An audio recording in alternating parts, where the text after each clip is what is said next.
Hello, friends. I'm host Eric, and this here be my cowgirl Rachel. Together, we make up the TWFP Ranch. Our brand is the Circle T, the double WT Circle TW FP. That's our brand. As you see, I'm currently wearing Western style shirt. Where did I get this Western style shirt to go with this Western style hat? You may be asking. And I wouldn't blame you for asking because I haven't told you yet, so you don't know. I'll tell you where I got it. At a yard sale for $1. $1. I spent a total of $2, even though they tried to charge me $1.50. Because I saw it in the car. Fuck, I can't show you that. That's for later. That's a surprise for later. That's fine. You'll be super surprised later when the surprise happens. That's true. And you'll see what a great picture. Now this shirt kind of makes me look a little bit more like cut or whatever Yeah, than I actually am. It makes you look cut. It really does. Because it's not exactly too small, but it's a different kind of fit than I'm used to wearing. My friend Dave Porter wears shirts that are fitted like this. He likes to wear these kind of shirts. That's probably why I thought it was snaps instead of buttons. Because he has a shirt it's not this, doesn't look like this pattern or color, but it's just kind of fitted in this kind of collar maybe. Mm-hmm. And like kind of this kind of big hem thing or whatever this is. Anyway, his has mother of pearl snaps. Those are nice. That's nice, right? Mother of pearl snaps. Yeah. Those are cool. That is.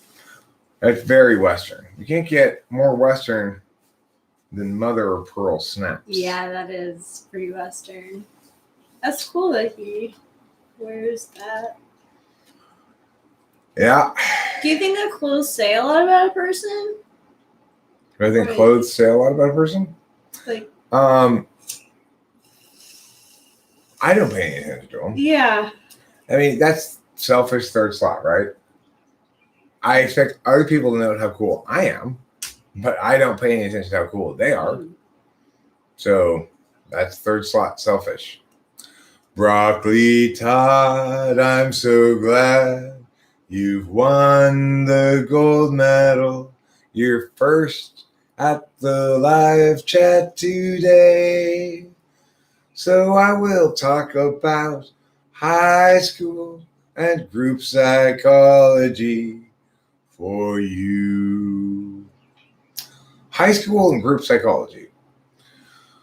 Well, I know that the dynamics in schools nowadays are very different than they were when I went to high school or middle school. That the kill or be killed kind of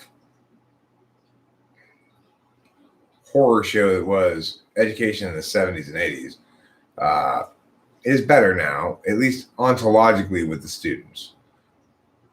Schools are much less likely now to allow abuse by some students towards some students to persist for a long period of time. So that shit still happens, but schools take it a lot more seriously now. When I was a kid, it's like if I think about the whole thing, it's just so ridiculous. Like, how is it that we fucked up society so badly that when I was growing up, and probably still today, the only people who are ever subjected to being forced to remain in the company of people who are abusing them day after day are criminals and children. I mean, it's insane to think that it's okay to force a bunch of children to do a bunch of stuff they don't want to do and may or may not be relevant to their lives, to teach them to obey teachers as though they were bosses which perverts the whole relationship by turning it on its head.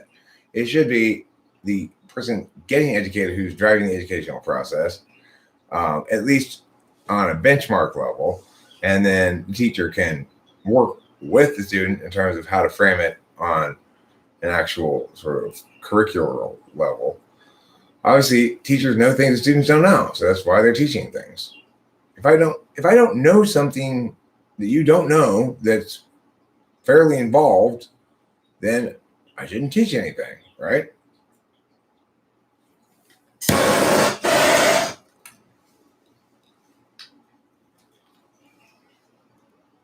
Should students be sorted using typology? Students shouldn't be sorted. We should stop using passive voice about students. We shouldn't do things to students. Students ought to pursue education in the myriad possible authentic ways that people can pursue education. Maybe they are like Jeffrey, who's working on making a small business by buying keyboard components for like really tough gamer style keyboards that you can like pound on a bunch and they don't break, and selling them equivalent product as a premium keyboard at a lower price because he's buying the components and assembling them himself and making profit off of it, right? He ran afoul of a problem with the shipping got delayed by a couple of months, some of these components because COVID, meow with China, and mom called me very fretful the other night, and I needed to sort of calm her down and say, relax, this is not a loss, this is a delay. In other words, whatever amount of money you parents invested to make this possible for your son, it sounds like it's a decent chunk of change, at least enough to make mom like, okay, this is actually serious. We're talking about an investment here. She freaks out like that about school, but it's quantitatively different when it's about something real. And she can't tell. She can't tell the difference. She doesn't realize that, freaking out about something that's real and freaking out about something that's just in her own head are two different things. So no students shouldn't be sorted by typology. Teachers should be sorted by typology. So it's like, as an ENTP, I'm qualified to teach certain things, and I'm unqualified to teach other things. What does that mean? I shouldn't be doing the group grief therapy in the school. Yeah. That shouldn't be my job. Because I'll be like, okay, I know this is sad, but this isn't doing any good. Let's just not sit around and cry about it or sit here and talk about how shocked we are or something. I mean, that's not going to do any good. We're grieving, Eric. Okay. Can you do that on your own time, please? Speak of the devil. Look, my dad. Oh! Hi, Dad.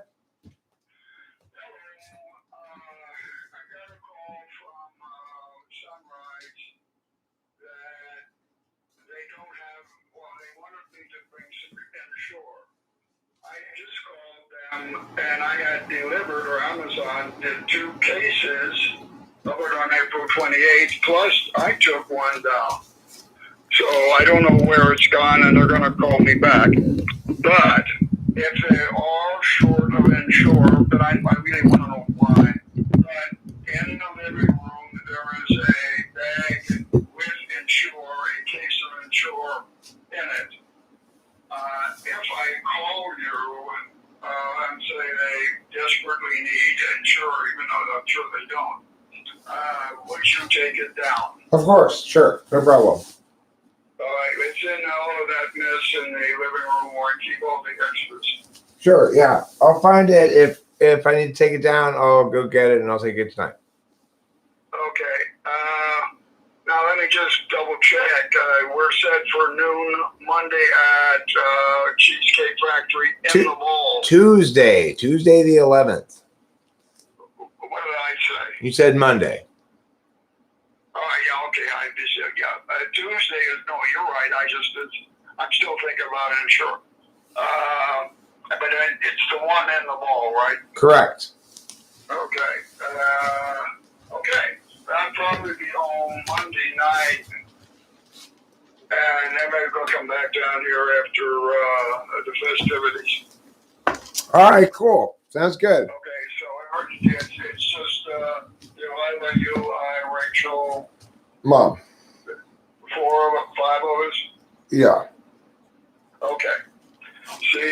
We'll see you then probably Monday night. Okay, cool. And just if there's any further information about the insurer, just let me know. Yeah, I'm sure there's just a follow up, but okay, we're all on the same page. All right, cool. Thanks, Dad. Okay, bye. Bye. That was my dad. He's the guy who shoved a load of cum in my mom to make me. Yeah. He used his penis to do that. Yep. And after he made me, you know what he did? What? He got a vasectomy. He said, whoa, no more of these things. It's the truth. The one thing I don't like about the shirt, of course, is it doesn't have a pocket. Yeah, It needs a cigarettes pocket. Yeah, I was thinking about that too.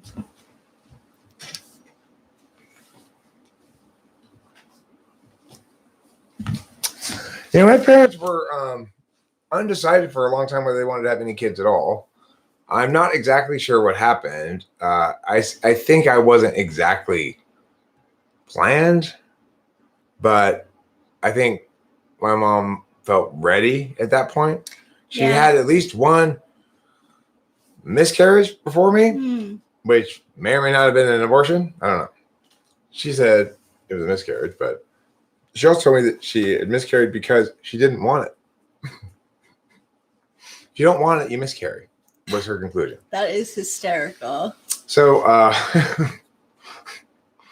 I guess the implication there was, well, I guess she wanted me, but I'm not really sure that she did until after she actually gave birth to me, because she didn't want anything to do with Delilah until she actually met her in person when she was born. She thought this pregnancy thing and me having a kid was a terrible idea. So do you think that you were an accident? I think I was not planned, but allotted for. So in other words, I think that if both my parents, I'll put it this way, I think if my dad had been determined not to have a kid, they would not have had a kid. And so there was some sort of agreement that if it happens, it happens probably. Probably. But I don't think they really planned on it. I don't think they had a vision of their own life going forward that included a kid. I kind of think they were a little annoyed, at least when she got pregnant, that they had to sort of settle down more, because they had quite an adventurous life. Yeah. But the thing is, knowing my mom, I think as soon as I was born, she went into ultra oxytocin mom ISFJ mode. Just like she did with Delilah. Oh my God. She, as soon as Delilah came into her life, my mom had one kid still. She no longer had a son. Now she had a daughter.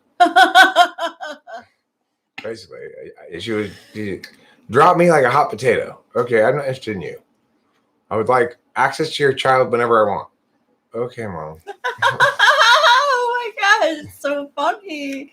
ISFJ comes along. What the heck is a spaghetti western? It's a Western film.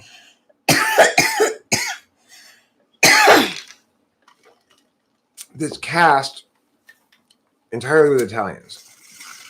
Yeah, they're made in Italy. So spaghetti westerns like this. Hey, what are you doing here in the saloon? Don't you see me with my second shoe? And then another one says, Anthony, get over here. Anthony. And then they say, Get over here. We're going to have a showdown in the center of town at high noon. And everybody gathers around. They're all eating delicious cold watermelon because it's so hot out. They've got on wife beaters. They're stained. They're drinking Budweiser. And then 2 guys, they're going to go have a duel. But as they're walking away, they keep turning around and look at each other and say, I'm walking here. And they never get around to shooting each other. That's a typical plot of every spaghetti western.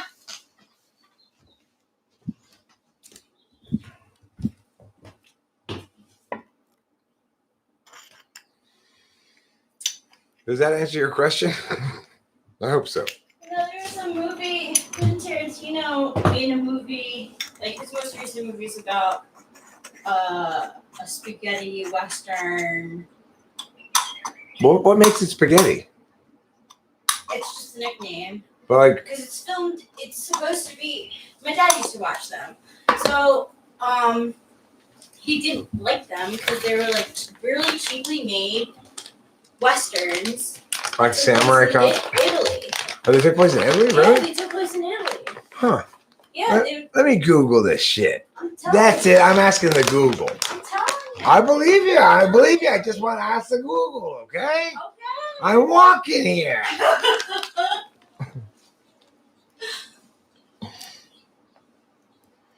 All right, let's see what the Google says. Because like that was the controversial thing about it is that like there were some like if you were an actor in it, you would have to fly from Los Angeles to Italy.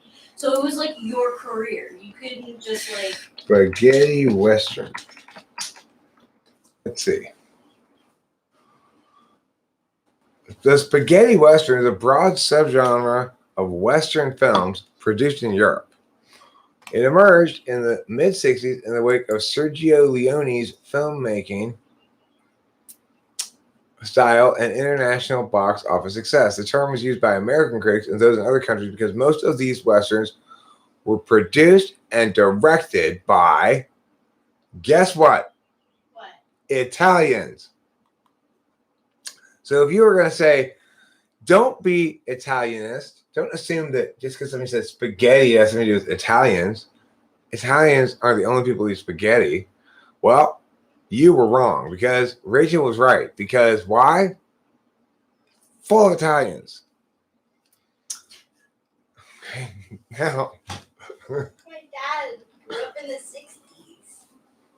According to veteran spaghetti Western actor Aldo Sambrell, and there's a name you've heard I before. think that's like who Quentin Tarantino based his character after. Interestingly, in Japan, they're known as macaroni westerns. That's great. That's very odd because you'd think that would also be Italian. I know.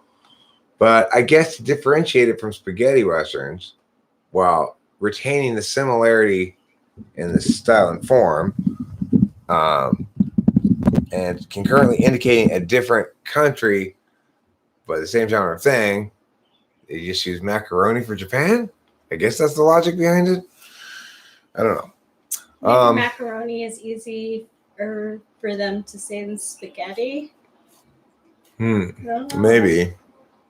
Most spaghetti western filmed between 1964 and 78 were made on low budgets and shot at Cinecittà studios in various locations in Italy. Okay, and Spain, so. And Spain. A little bit of Spain.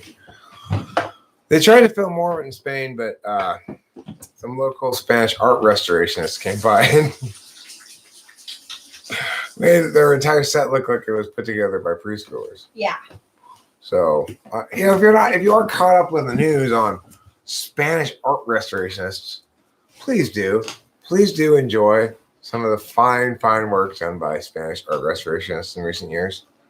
You can find at least 3 prime examples of somebody taking a priceless work of art and turning it into preschoolers' garbage.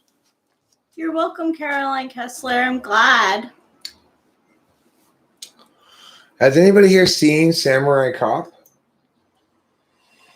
Originally, I saw a few clips of it, and this thing we were watching Yeah. looks very bad. What was the other one that was like in 2008 that kept on coming up, and it was like a group of kids. Was it the one where they're really funky and they're dancing with me? Not that one. That's Teen Witch. Teen Witch. Yeah. I'm hip. I'm hot. You're not. That was like really difficult to watch. Yeah. It's just I know. It's like so. One of my favorite ones of those was the guy who spins around and says, "Oh man, oh god, oh man, oh god." I like that guy. He's a famous actor. Yeah, he's too. a famous actor too. Like that's what makes it even more funny. Mamma mia. Listen, that's derogatory. They don't say that in Italy anymore. Now they say, "Hi, would you look at that?" You know what is interesting? Your dad was talking about the pizza, and he's like, I don't know if it's an American or Italian thing, but I think it's an American thing. And I said, in my head, it's an American thing. I think it is an American. It is an American thing. In other words, the very best thing about Italy is actually American. Yeah, it turns out. They love them. They love them. What else is good about Italy besides pizza? What, getting catcalled on the street? How about incessant honking for no reason? That's always fun. God. How about rampant corruption and completely incompetent bureaucracies? Yeah. Those add to a standard of living in just a juicy, satisfying way. Oh, also, right, the mafia. Let's not forget the mafia. Oh, yeah. That was like your dad likes to tell that story about how a guy went up to the window and was like, "Hey, you got a part to pay here." Yeah, because they would do some crimes. Yeah. Well, in addition, the Italians, in typically melodramatic fashion, really worked up a sweat over COVID, right?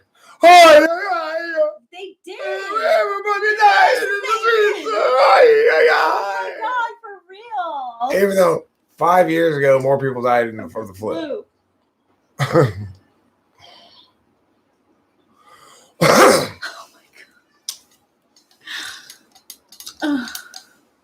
Am I being racist against Italians? No, my girlfriend's Italian. That gives me a pass. I get a free pass. Also, I'm fluidly transracial. I spent like 6 years as an Italian canal boat driver in Venice with one of those striped shirts on. No offense. That's 6 years. No offense to Venice. I want to go there someday just to say that I've been there, I guess. But that in Italy, that's not really like the place that I like want to go the most. It's just I don't know why. Rachel, pulling a canal boat in Venice with a striped shirt on was the single best 6 years of my life. What I got to see was the magic of souls connecting on the beautiful Italian canals. See, that's perspective. With the pristine, crystal clear waters and utter lack of stench. Wait, that's not Venice. Yeah. Venice is that stinky, snotty place, super expensive for no reason, where everybody's mean. Really? I remember Venice. I'm so sorry. I went there when I was 18. It was a long time ago, but basically my takeaway of it is it's that smelly place where everybody's snotty and mean and super expensive. When we went there when I was 18 years old, one thing I remember was, and this was absolutely fucking outrageous for the time, it cost $30 to park. It's still pretty fucking outrageous, right?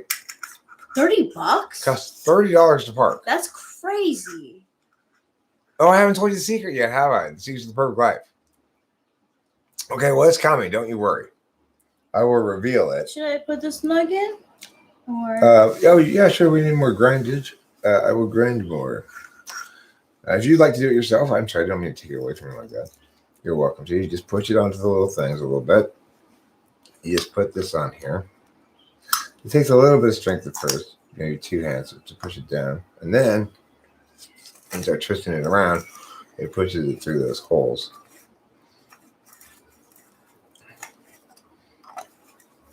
But sometimes you gotta kind of really like this, you know? If you're driving in Manhattan I mean, good luck finding a parking spot. That's a good place to try the whole concept that a lot of law of attraction people say. They're like, if you think a spot, you'll get one. So Do they have meters in New York? some spots, parking is gaff.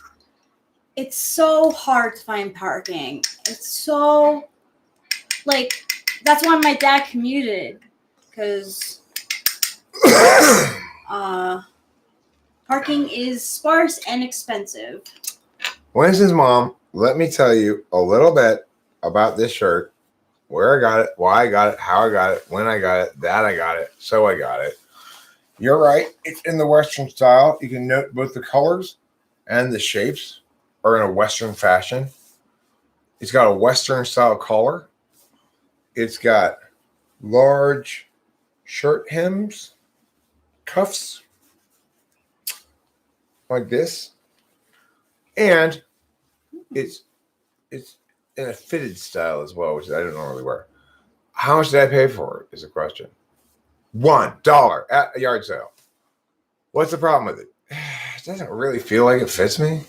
It's like ultra slim cut. Yeah, it's like if I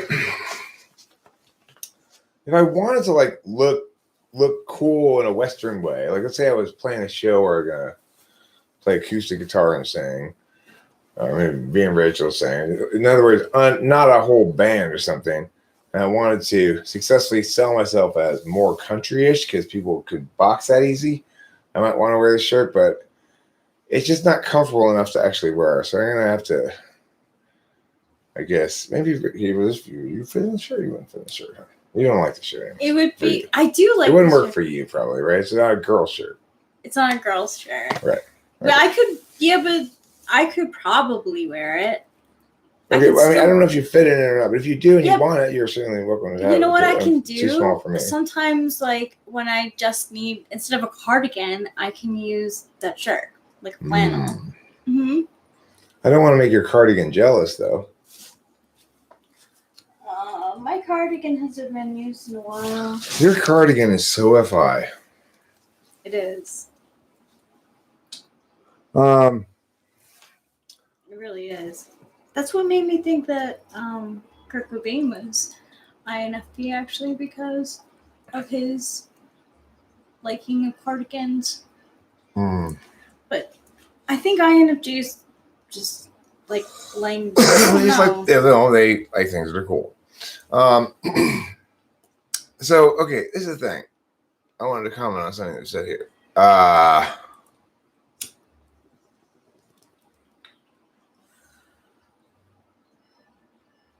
Right. I know. I'm going to have a wardrobe change here shortly. I'm going to pull this bowl. Ooh. Then I'm going to disappear from your view for a little bit. I'm going to return. I'm going to have a wardrobe change. I'm so excited for this. And if you've seen, say, a pop show with Britney Spears or J-Lo or somebody like that, you know that in a real produced show, you have at least one wardrobe change during the show. Mm-hmm. Hi, Phoebe. One costume's not enough if you're a diva, if you're a proper diva. And I'm aiming to be a proper diva. So we will have a wardrobe change shortly. Just going to pull this bowl.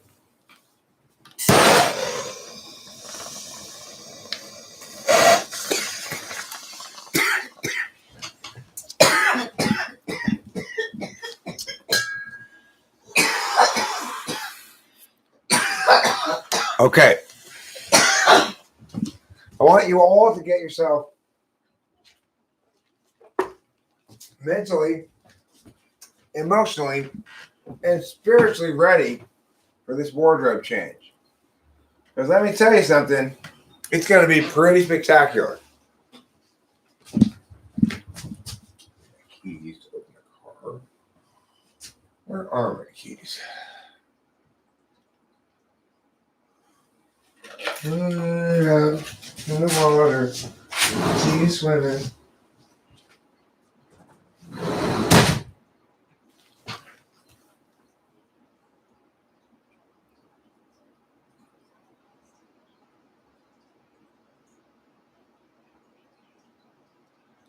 Wardrobe. Spiritualize. Pee-Pee's in here. I don't think she's mad at me anymore, which is really nice. I put an extra dose of, because I thought she really had fleas, but I don't think she ever had fleas. I think she just likes to lick herself.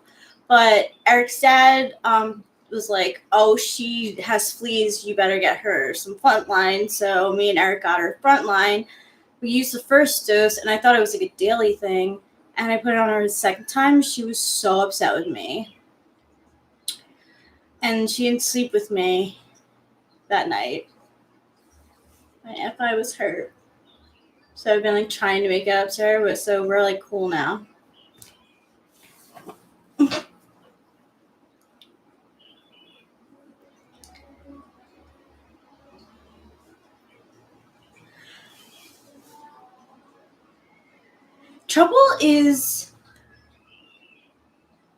Trouble's dominating, honestly. He fawns after Pee-Pee because she's the kitty pageant winner, and he's still got he's a tomcat, so he wants to get on her sometimes, and she's having none of it. He's a scrapper. He's a scrappy dude, Mr. Trouble. The handsome, scrappy dude. He's appreciated around here.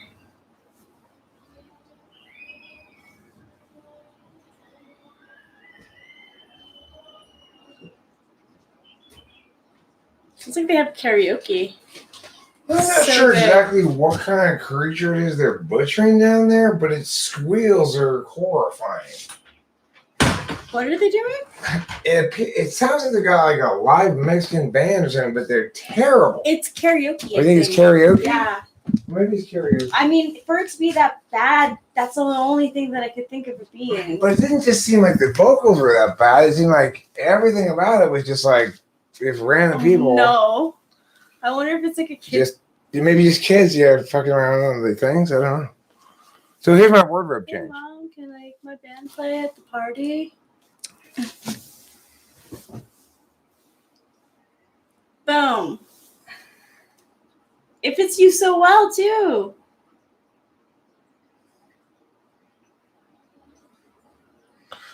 Porpoises are fortresses, but manatees are banities.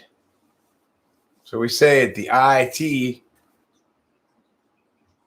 run for IT. You'd think IT would stand for information technology. Yeah, that's what I thought. You'd think so, but when you read the back, it doesn't seem to make any sense. It does have something on the back. It says, Holy Angels. Holy Angels Jogathon 2017. So why are they jogathoning for information technology? That doesn't make sense. No, it doesn't. So, first, I disliked the fact that there was something on the back. Then I realized, without something on the back, I would dislike somewhat what it says on the front because it's too cheeky. But with the Holy Angels on the back, it becomes indecipherable on some level. It muddies it enough as to what it's doing. This is intuitive FE. Mm-hmm. Run for irresponsible texting. It could be. I don't even know. Run for interesting testicles. Ravenous Rush, you are not first. God, you're always doing this. You're just trying to make me mad. You know you're not first. Exactly. We've been talking about this. I thought that you learned. It doesn't say ET, it says IT. IT. That's like the extraterrestrial, but it's me. Intuitive FE. I may need more data info, please. Well, it's okay. So it's an NIFE thing. What is the message this shirt sends and why? It's got multiple conflicting vectors going on concurrently. On the one hand, you're saying run for IT like this. Just the words themselves, the meaning zone, would suggest some sort of sciencey nerd kind of guy, right? Yeah. That's exactly. But with this font, it looks like it's from 1987. So it's kind of like, oh, are you being ironic because it's an old-fashioned shirt about information technology that's long since deprecated? Could have even been that font was the cheapest. It could be that what you're doing? I'm sorry, what did you say? It could be that font was the cheapest. Could be. But then, okay, well, maybe that doesn't stand for information technology. I don't know. I can't say for sure. Regardless, this is too cheeky, too glib for this guy to be wearing. Until you see the back. Holy Angels Jogger Run.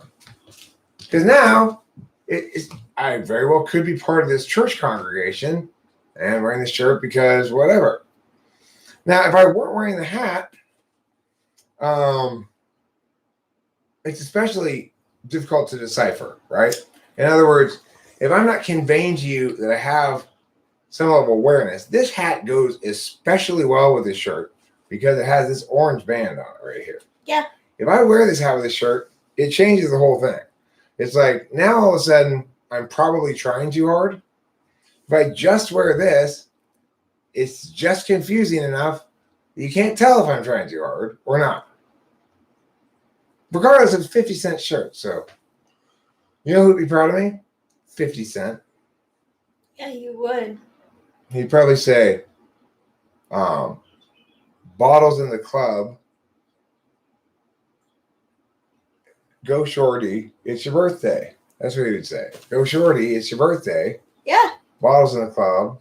I They're think that's bottles full of bubs. And they rub upon my nubs. That's what he said.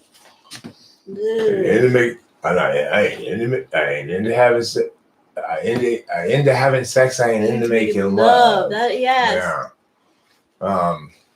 And so come give me a hug. If you want to get Rob, I don't know. You want to get plugged, poked, sexually assaulted.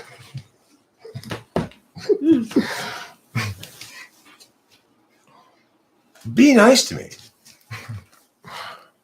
How would you like to get sexually assaulted? Well, I think little of your autonomy, given your womanly nature. So, any encouragement will lead directly to me pushing your head down between my legs. These are the ways of the OGs. You know what? I don't think I like these OGs. They sound like unpleasant people sometimes. Yeah, they do. I'm fine with being a UG, an unoriginal gangster. Or I could be an ON, an original non-gangster. Sounds like the classification that I would be in as well. Are you an ON? Or no? OU. No, an ON. Original non-gangster. Not an original ungangster. Yeah, no. You're either an unoriginal gangster or you're an original non-gangster, or you're an original gangster. No, I'm not. I'm not either. Ravenous Roush, definitely OG.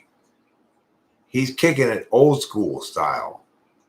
He's dropping the jammies like there ain't no tomorrow. Original meaning traditional, not unique, so. Take it.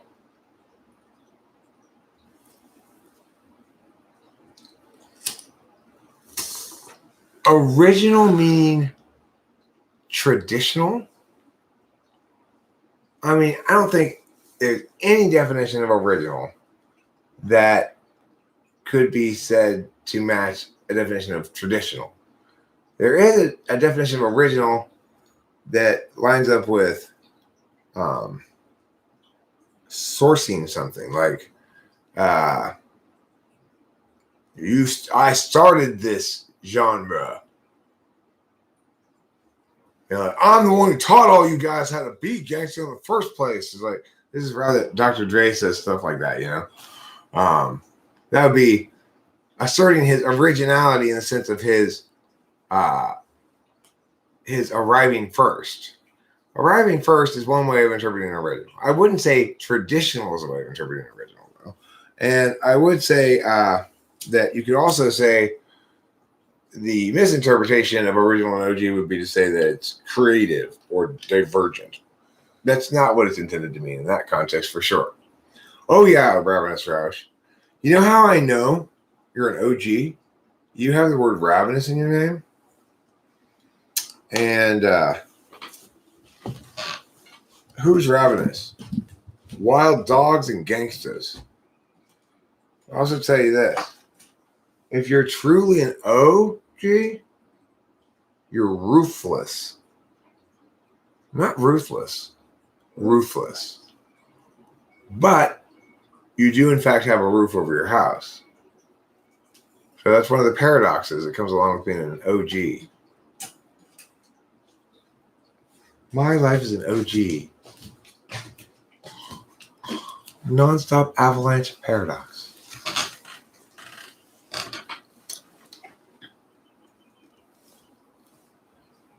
When talking about milk, original means non-flavored. Okay, good point. Also, when talking about Fritos, original means the only acceptable kind. Don't try to give me those chili cheese Fritos. I don't like them. I'm not going to get your assorted box that has those in it. Frito-Lay. Just give it up. Yes, I want the Cool Ranch Doritos, but not that badly. Yeah. Frito-Lay Corporation is going to get a stern talking to, perhaps a intended stern talking to that never occurs, or maybe even some musings about a stern talking to that might, in theory, be directed to them. Wow.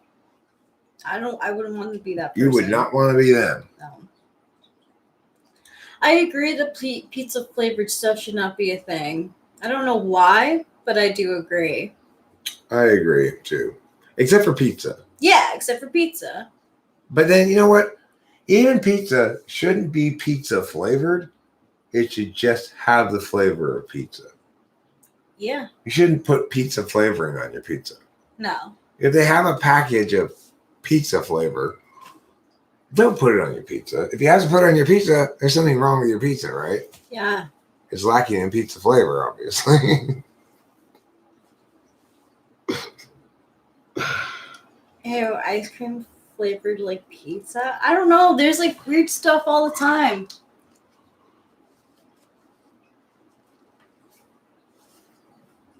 Listen.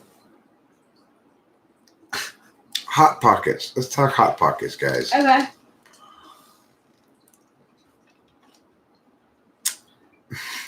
Andy Rooney.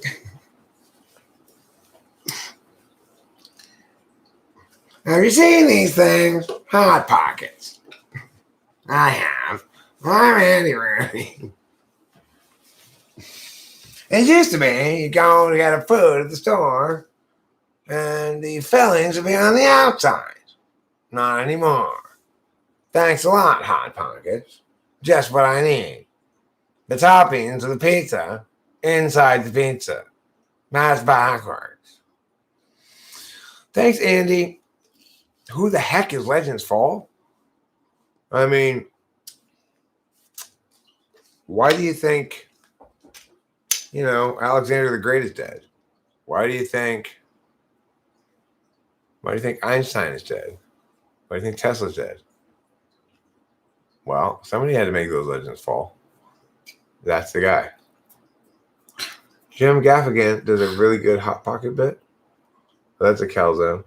Well, I wasn't really doing a Hot Pocket bit. I was doing a Andy Rooney bit, as was prompted. Dulles in two places at once. Thanks for the heart emoji on my comment. YouTube just sent me your reply, and my heart went a fluttering. Like this, like this, like this, like this, like this, like this, like this, like this, like this, like this, like this, like this. The thing about Hot Pockets, of course, is they're famous for with everybody who's ever had one for burning your mouth. Yes. It's just what they do. Yeah, they really do. The name goes literal. They're like those horrible things in China. The dim sum that's filled with hot soup. Oh. And you don't know that it's filled with hot soup until you bite into it. I mean, who thought this fucking stupid thing up? You got dim sums, right? You go to the dim sum restaurant, they're all look the same. They're just these little kind of white doughy pouches. You don't know what's inside of it. You can't see through the white doughy pouch. It's not translucent. Not translucent enough anyway to tell what's inside of it. And you know, everybody speaks Chinese, so you can't really ask them about anything. Sometimes they'll have an English translation of it, but it'll say something like stinky lamb on I thought a lot of things are like extra stinky lamb, or like very smelly fish. They put that stuff in the translation of the name of the Chinese food, right? Like completely unaware that that's not going to encourage people who speak English to buy that, right? Yeah. Stinky lamb and smell sauce. It's like, I don't want to eat that. No. So, yeah, that's got to be the worst version of the Hot Pocket in all the world's history. Is dim sum that has nothing solid inside of it, just boiling hot soup in Shanghai. So you're eating these things. They're all hot, right? You've got your chopsticks. You got this very like chain, but like known to be like the best dim sum chain is in China. And the mall in the expat area, it's like kind of like the Outback Steakhouse of dim sum in China. I forget what the place was called, but you have this window you can look through, and you can see the chefs whose job it is just to fold the little pouches. They don't put anything inside of it. They just mess with the dough, and then they stand in front of the window. You can watch them all pile up these little dim sum things. The restaurant's busy. People going in and out. So there's endless demand for these dim sum packets. And they fill them with random shit. And when they come around with them, you know, the Chinese people probably know what's inside of them somehow. But I have no fucking clue what's inside of them. I'm just like, the blue one? Because they're all in different colors paper.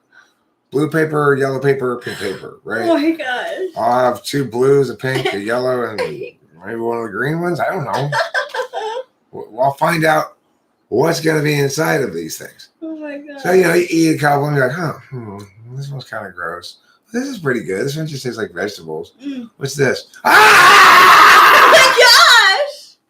It's filled with boiling soup. That's so ridiculous. What kind of evil trick is this? That is an evil trick.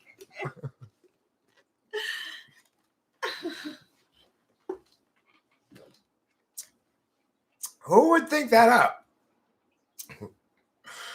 This will be delicious. Let's fill this tasty looking dough pouch. Yeah, it looks so tasty. With food you can't possibly consume. I mean, how the fuck are you supposed to you have to either wait for it to get cold enough but how can you tell if it's cold enough because it's inside the dough pouch? Exactly. It's just such a bad idea.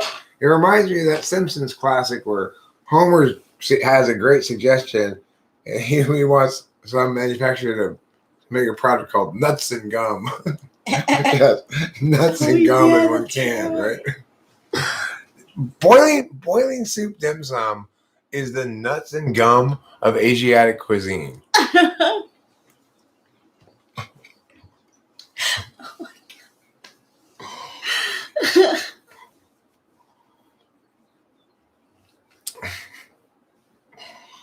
That's not called a hot pocket. That's called a lady's pride. It's called Flower of Womanhood. The flower of womanhood.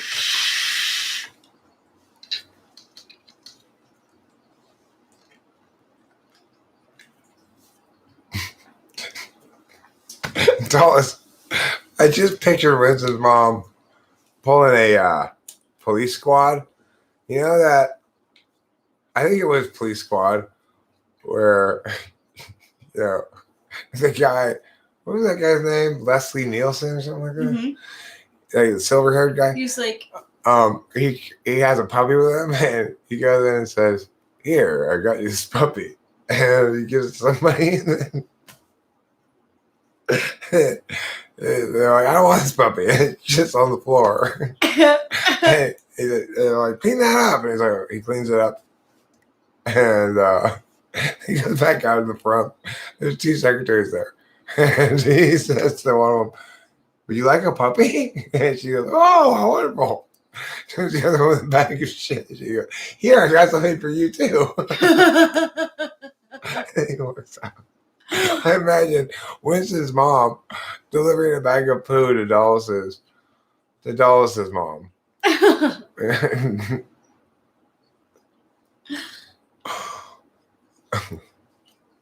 You know that scene I'm talking about is pretty funny. What is it from? You know, not Police Squad. What is that? What it's called? Police Squad? I forget exactly. I don't know. Is that police?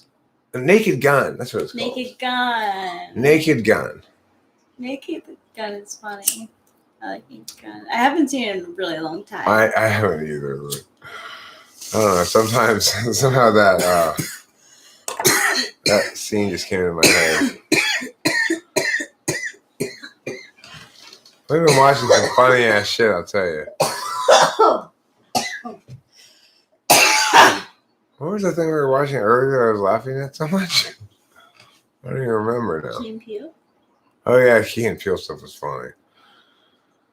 Yeah, again, Oh, that. Hingle McCringleberry and his successive celebrations. That was pretty fucking funny. So funny. Yeah, I guess it's somewhat. I'm in a happy mood today. It's kind of easy to make me laugh, but also I'm still have the same basic reality I always have, which is something actually has to be funny and good. If it's cringy, I turn it off immediately.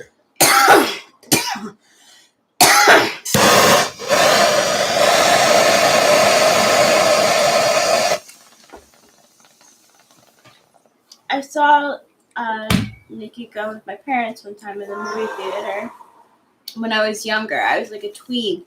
And I remember like thinking like, oh, I'm hanging out with the adults. Ooh la la. Yeah. Were you running for IT? No, I am. Yeah, you are. Yeah. Okay, so I'm going to need to wrap this up relatively soon. I'll have a typing later, and I'm gonna wrap it up now. I don't like to be too rushed. I like to have a little time to walk around and gather my thoughts and stuff. I sit down too much in this one spot. It makes my ankles swell. So anyway, love you all. I think it was so nice to see you again. It was nice to see you again. I just want to say, you guys, oh my gosh, you guys, that is so sweet of you. Okay? Taro Pond Minnow, I'll look it up. Thanks, Mrs. Mom. We didn't plan to host the After Host Eric Party. Speak now, and please hit the like button before we go off. Such an ESFJ. I am such an ESFJ. I truly am. Can I like spill the beans on something? Where's Charlie? So I think, well, I don't think I know, because like Delilah posted something of Candace now has an apothecary business with candles. Is that what an apothecary is? A candle making I business? don't know. It's called Lavender Apothecary, and Oh, okay. Well, apothecaries are really the old word for pharmacy, but I guess it's referring more to the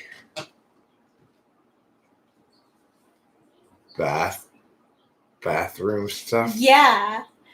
I mean, Yes. I think it's first of all, it's a great day. It's beautiful out. And it's Mother's Day tomorrow, so I mean, I would expect that she'll do pretty well. Oh, you mean she has a booth someplace? Mm-hmm. Yeah, she always used to do that. Oh yeah? The thing is, this is the problem with an ESFJ. I like doing things as a 2-person team. You know, I may not be always great at sort of having equal share of airspace or whatever. Like, I talk more than Rachel does, but I like doing things together. And I don't necessarily expect to do everything on my terms. But ESFJ does. It's like when she says, well, can you come help me at the thing? She means, can you come await instructions, then follow them, and then await further instructions? She never wanted any initiative from me. There's no Eric's going to go charm some people. No, that's too risky. Eric can't be trusted to talk to people because I'm the ESFJ and I have my own knowing vision that isn't explainable because it's not really a vision per se. It's just sort of a general vibe that you ascribe to or something. My look. It's like, that's the kind of NI that ESFJs sort of get. Like, okay, these clothes are consistent with my look. It's an NI question, really, but it's under an SI frame. And it's about as good as they can do with NI and the polar, is know which clothes match. And that, like, they want to be kind of consistent in their look. Like, they're not going to dress all like hippy dippy one day and then all, proper business suit. One of those kind of ladies' business suits is like a V, a long part and it goes down like that. They're gonna try to, but this is me. This is who I am. I like these kind of things and these kind of things and these kind of things. And you can see me displaying that. And I remind myself that that's who I am by putting a sign on the wall. These are the things that I like. So that's just, Yeah, they're silly. I couldn't ever. If I were with an ESFJ again, I've been with one we were together for like 13 years or something. I wouldn't last a week because I used up every last bit of my capacity to muster interest in what an ESFJ is telling me at the end of a day, which is a bunch of SI shit that I don't care about and FE shit that I lose interest in quickly because ultimately they're not really interested in talking about the FE on an intuitive level, even though they seem pretty intuitive about it. They're just interested in sharing with you other people's emotions. yeah. And making sure that you wake up early. Right. I don't know why, but they would early. It's like a. Making sure you don't forget you committed to going to that wedding in 2 weeks. I told you 7 weeks ago. Listen, I fucking hated that. Rachel, shit. now listen. I told you 7 weeks ago we would have this wedding. You said no problem. I reminded you 4 weeks ago. I reminded you 2 weeks ago. And now I'm reminding you this week. So you better not say Okay, well, why have you had to remind me all these times? Because obviously I don't want to go. But that is not relevant to an ESFJ. That is not something that matters at all to an ESFJ. Yeah, I mean, no, it doesn't go through. Like you can literally tell them, look, I'm not going. And they'll still say, okay, so when are we leaving? Yeah. Yeah, it's crazy. They'll be like, okay, so like Saturday we have the thing to go to. Wait, I told you I'm not going. But you said you were going to go, so we are going. You know I like doing things with you better. Listen, everybody's expecting us to be there. Just be there. It's not going to be that bad. It's just going to take a few hours. Yes, it's not going to be that bad. It's not going to take a few hours. It will take just a few hours. I know how these things go, Candace. Listen, hey, I have been super chill. I haven't asked you about Mia. I haven't bugged you about Mia for like a whole week. I haven't complained about you leaving the clothes on the floor for like 2 weeks. So it's time for you to be cooperative about this. Okay? Okay?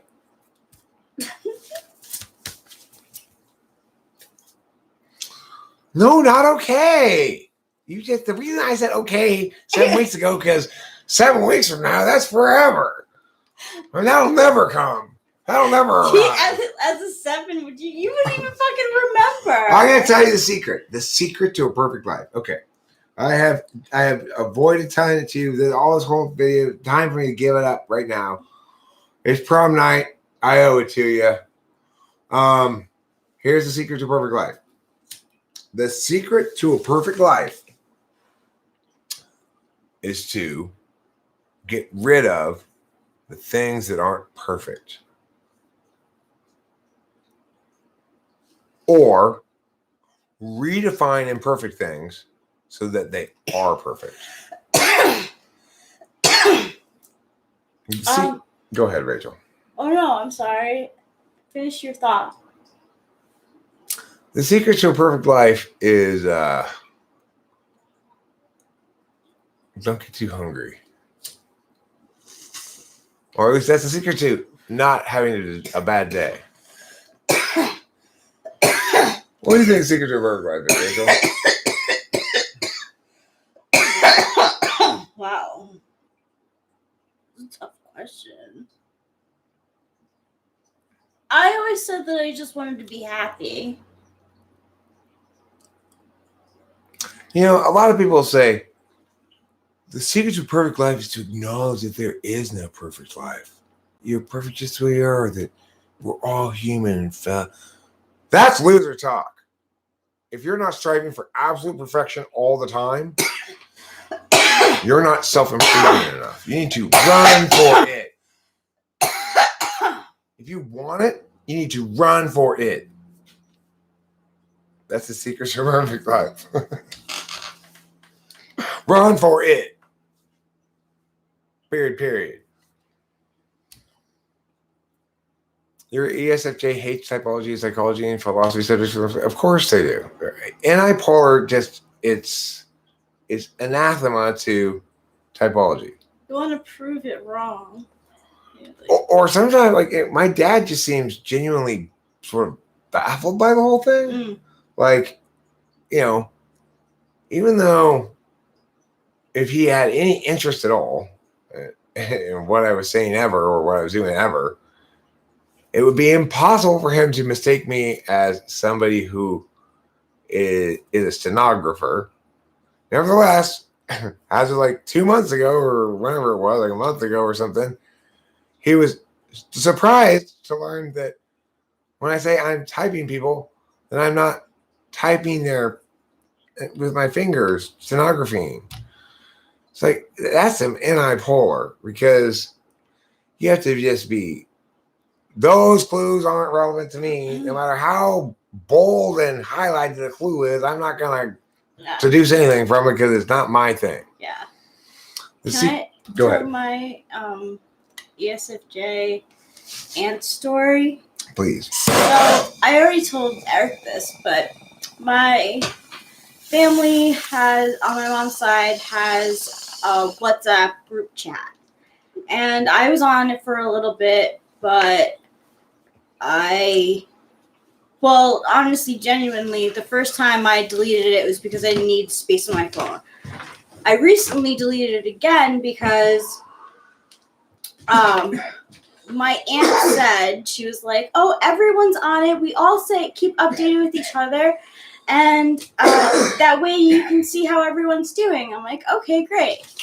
So 2 weekends ago, I see on Instagram, it's my cousin Lauren's birthday. And I'm like, holy shit. I was like, first of all, I was upset that I didn't know. But Second of all, I was like, didn't this bitch just have one of these last year? I didn't know. I didn't know, but I felt bad because birthdays are such a big deal, and saying happy birthday to each other is such a big deal. And on her birthday, it was fucking silent. No happy birthdays for Lauren. And I was like, you guys are such fucking hypocrites. I'm here. You just want to know what's up in my life. Like, yet Lauren, like, because she's lived in Tennessee, is like totally forgotten. So I would like to tell a very relevant story, actually, which is the story of my birthday. On my birthday, my phone was making some noises. I said, Rachel, will you look at my phone? She said, oh, there's some nice well wishes for you. You want me to read them out loud to you? No, please. No, I don't. So basically, I had Rachel read all my happy birthdays and not tell me who had said anything to me. Yeah. So they were all from my side of family, just so you know. I want you to think of the reason I'm mentioning this is I want you to imagine maybe your cousin's the same way as me. That she not only doesn't give a fuck, but that she actually finds it annoying when people waste her time by sending her the words happy birthday. I don't think she's on. Well, I found out on her birthday that she's not on the family chain mail, so I was like, I'm fucking not being on it either. Screw it. I don't know. You have family chain mail? That must be great when you're fighting dragons. It is. Not as good as Plate, but close enough. Dragons and ghosts. Dragons and ghosts and bears, oh my. Okay, it's a new version of Marry, Fuck, Kill is Dragon, Ghost, Bear. Oh, I like that. Yeah. Who would you turn into a dragon? Who would you turn into a ghost? And who would you eat if you were a bear? Ooh, who would you eat if you were a bear? Who would you turn into a dragon? Who would you haunt if you were a ghost? And who would you eat if you were a bear? I would turn The Rock into a dragon. Okay. And turn The Rock into a dragon. Mm-hmm. Do you think maybe he needs his ego deflated a little bit? I think the dragon might inflate his ego further. Do you think? That's why I thought he was perfect for it. Oh, okay. Oh, yeah, maybe you're right. Actually, maybe that's his kind of Flash. It is a little bit too on the nose, though. You're right. I'm gonna think outside the box a little bit more. Okay, Joshua, what's the secret to a perfect life? Run for it. Run for it. So I'm not sure who should be. How about who's the guy who played Beetlejuice? He could be a ghost. I think that was his best role. Who's best role? Michael Keaton. Michael Keaton is gonna. I'm ghosting. I'm saying for a ghost, but I'm saying Michael Keaton. Okay, so let's make it then the ghost haunts you. So who? Okay, I'm gonna give you three people, and then we'll play. Okay. Then we'll play dragon. Yeah, that's better. Then we'll play dragon, ghost, bear. Okay, let's do this. All right. So the three people I'm gonna give you are Justin Bieber, Justin Timberlake, and Justin Screech. Who played Screech? Justin Diamond. Shit. Justin Bieber, Justin Timberlake, and Justin Diamond. We're playing dragon, ghost. Dragon. You turn one of them into a dragon. One of them is a ghost that haunts you, and you eat one of them when you're a bear. Which one do you eat? Bieber, Timberlake, or Screech? Screech. Yeah, I'd probably eat Screech. Do you figure he's got at least meat on him, maybe? No, he actually beefed up a He did beef lot up a lot. when he got older. So Okay, well, he's gonna be a little bit sinewy, a little stringy, the meat, because of all of his muscles. Oh, maybe. okay. So then Who's the least muscular of those three Jessens? They're all pretty muscular, aren't they? Justin Bieber is known for having a hunchback. Well, some of the tastiest meat may be in the hunch. I mean, like I do too. All right, so let's eat terrible. Bieber. Let's eat Bieber. Rachel, We're eating Bieber. we're gonna eat Bieber because of his delicious hump, He's probably very sweet. just like the meat of the camel hump. Seriously, guys, if you Where he stores his water. if you Google seriously forward head posture, you will find a picture of in the 4 like top Google pictures, Justin Bieber. Yeah. Yeah, I think I'm gonna have Timberlake be the ghost, and Timberlake, yeah. I'll turn Screech into a dragon. You all the time. I'll turn Screech into a dragon because then I don't have to hang out with Screech. He can Well, he can sit on his treasure hoard. justice too. You know, he's had kind of a rough career after Saved by the Bell. So you're right. Okay. Dragons have short careers, baby. Dragons are like professional football players. They get slain by knights. They sit on a treasure hoard. If they last 7 years, they're lucky. They, like, killed off the... If they last 7 years, they're lucky. Right. I don't even know how any of them ever get that big. But the important thing is he'll be sitting on his treasure hoard and not bothering me. I don't want him to be the ghost that haunts me. You don't want Screech haunting me. No. He's just a ball of writhing insecurities when he was alive. He's dead, right? Mm-hmm. Of dying. He died of dying. Mm-hmm. He died of dying to death. You know what he died of? I don't know. No, I'm not sure. Succession of life. Will he let you put a saddle on him? Who we put his? Oh, Screech. No, you don't want to ride the dragon. You don't want to ride the dragon because of a couple of reasons. One, it's not a comfortable ride. It's actually quite cold. The dragons fly up high in the air, and you're probably not dressed for it. Number two, it goes like this the whole time. If you know, it's like instant you're right. seasickness. It's not a smooth glide. Projectile vomiting the whole time. It's so wavy, you know.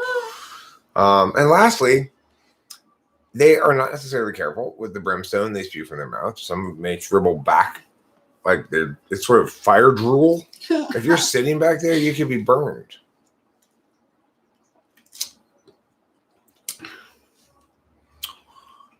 Yes, true. Yes, Joseph, I'm not the real you, but I'm also not a fake clone of you. I'm instead the alternative to the quagmire of abject wrongness that is. Okay, so we have Screech is going to be a dragon. We're going to have a ghost of Justin Timberlake and eat Justin Bieber. I think that's good. He's lean, Justin Bieber, so we'll get some lean meat out of him. Well, I'm thinking, okay, what kind of ghost sounds do we want?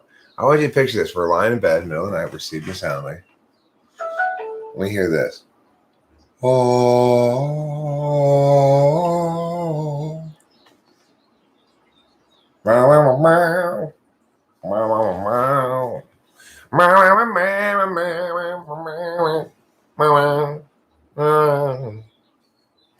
You bien, bien, bien,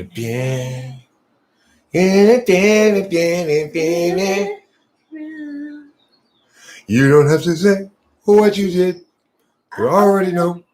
I found out from him. That's that kind of ghostly. You know how happy he's going to be? He's going to be so happy. He's got a ghostly number he can sing to us. Right. That's pretty ghostly sounding, right? Yeah, it is very ghostly sounding. You don't have to say what you did. I already know. I found out from him. You just Don't Make seem me bad sad about about it. Tell me you love me, then you leave me all alone, all alone. So, you think he's ESTP, right? Girl, I refuse. You must have me confused with some other guy. Your bridges are burned. Now it's your turn to cry. To cry me a river. What type of Justin Timberlake? I think he's probably an ESTP. Possibly. Who? Oh, yeah. Justin Timberlake. Possibly an ENFJ, but more like an ESTP. Another lively ESTP is Lucille Ball. I would say that Justin Timberlake has a similarity in his expression of his ESTP hood to Lucille Ball's expression of her ESTP hood. It's really interesting. I mean, he caved and he wrote a letter to all his like women that he'd done wrong in the past. That's pretty. I mean, that sounds about right, right? For ESTP, this sounds right. Do you know if you take the letters and then Justin Timberlake and rearrange them, it spells Lucille's Ball's spirit animal? All right, so but like also, I want to talk about how it's astrology is interesting and it does give people some sort of insight, even though it tells them bad crap about themselves, which, like, I mean, whatever. Anyway, I looked into the synastry of Lucille Ball and Desi Arnaz because I was like, if their relationship was so crappy, it will show in the astrology, right? It doesn't actually. It shows that they have really good compatibility. So that's it. Astrology and synastry cannot be taken as Bible. It cannot be taken as serious. It's entertainment. It's, you know, a little like more information that you have to add to the world. It's just so yeah. I mean, it is interesting when some people break up and you see why, but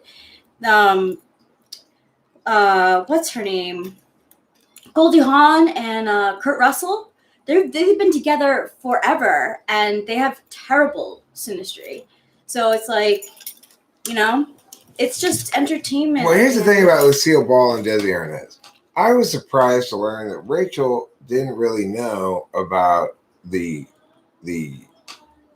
gossipy, sordid details of their marriage, in which Desi Arnaz at least cheated on Lucille Ball all the time. In the things we watched or read about yesterday, I didn't see anything that said she cheated on him. No, just that she would. You said she was a workaholic and an alcoholic. But yeah, he was an alcoholic trying to do work. But that was later on. You know, that's what when they got divorced. By the time they got divorced, he was a big drunk. Yeah. So like, the astrology on their relationship is not accurate because the relationship was actually worse than the astrology was predicting. So it's like you got to take that stuff with like a grain of salt. I mean, that's something that I've learned over the past like 7 years. And the other thing is, when you look at something like typology, and it may be true of astrology too, I don't know, but things like attachment disorder can seem to, at least, run very much afoul of what's traditionally the case for a given type. So most ISFJs don't go out of their way to hurt your feelings. But if you've got somebody who's got BPD and you're in a relationship with them, that you can encounter that. It doesn't mean they're not an ISFJ. And it doesn't mean that that they're not any type, or that or the typology is meaningless. It just is the fact that we first and foremost need to remember that a type is a way of describing how you habitually go through life paying attention.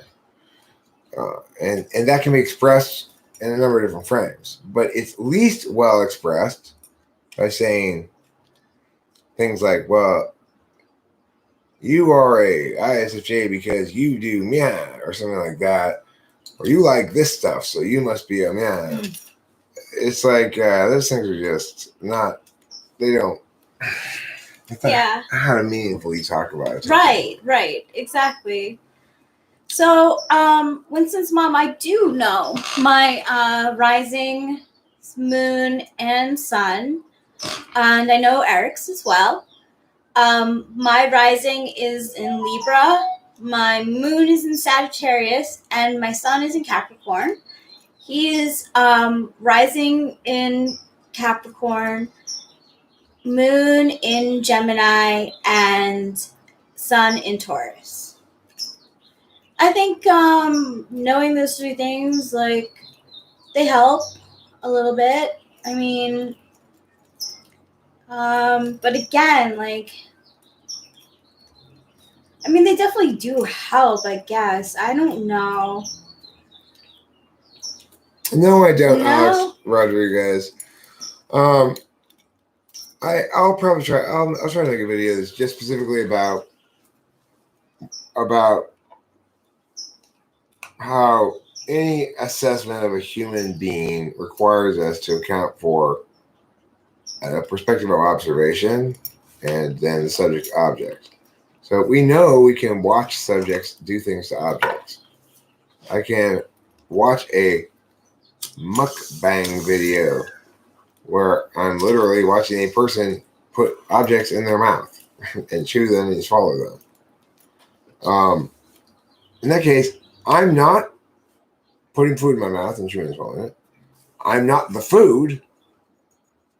I'm a third thing, the observer. And so much confusion about attentional manners, about philosophy, about reasoning, about truth, justice, and the American way stems from this sloppy way that we generally talk about subjects and objects, as though those are the only two kinds of things there are, and subjective and objective, as though they're equivalent with the words good and bad or right and wrong or something, which they're not at all. That's like, I feel like that way about regardless. When people say irregardless, I'm like, no, it's regardless. Yeah, it is regardless. Do you watch any of those mukbangs that show them when they started and currently? No, I don't watch any mukbangs. I just heard about it and think it sounds funny, and I think it has a funny name, but I don't watch it. I'm not interested in watching people eat food. I don't understand why anybody would be interested in watching that. Well, actually, that's not true. I did go through a very brief phase of watching this dude eat old MREs, military meals ready to eat. They're called for the military, meals ready to eat. And they have some antique ones, like from 50 years ago. You'd like try the mashed potatoes. I kind of dug that for like a week. I'd watch a bit of those. I like the ones where you open the old World War II pack and pull out the old pack of cigarettes. It had like 3 cigarettes in it. It came with their meal. So it's like, I think they were issued a pack of cigarettes, maybe a day. I'm not sure how often, or a carton or something. But in their meals, they got this little miniature pack that just had 3 cigarettes in it. Camel, Lucky Strike, or Philip Morris, it just had his own name on it. Those ones were considered shitty. Anyway, yeah, he smokes them. He smokes the cigarettes, and he's like, it's quite good stuff. Yeah, you know? yeah, he does. So I did enjoy that. So I do get why somebody would watch somebody eat something, I guess, because I have watched somebody eat something. But in general, it's not the sort of content. I don't want to watch mukbangs. It seems like there's some weird thing where it's like a 20-something Asian woman, and there's some sort of weird subtext thing going on that I'm oblivious to because I'm not from those cultures, but it makes the whole thing feel strange and plastic conceptually to me. But I don't know. That's just my sort of intuitive response. I'll take your intuition there. All right, we really do have to split. Yeah. Talk to you later, everybody. Bye.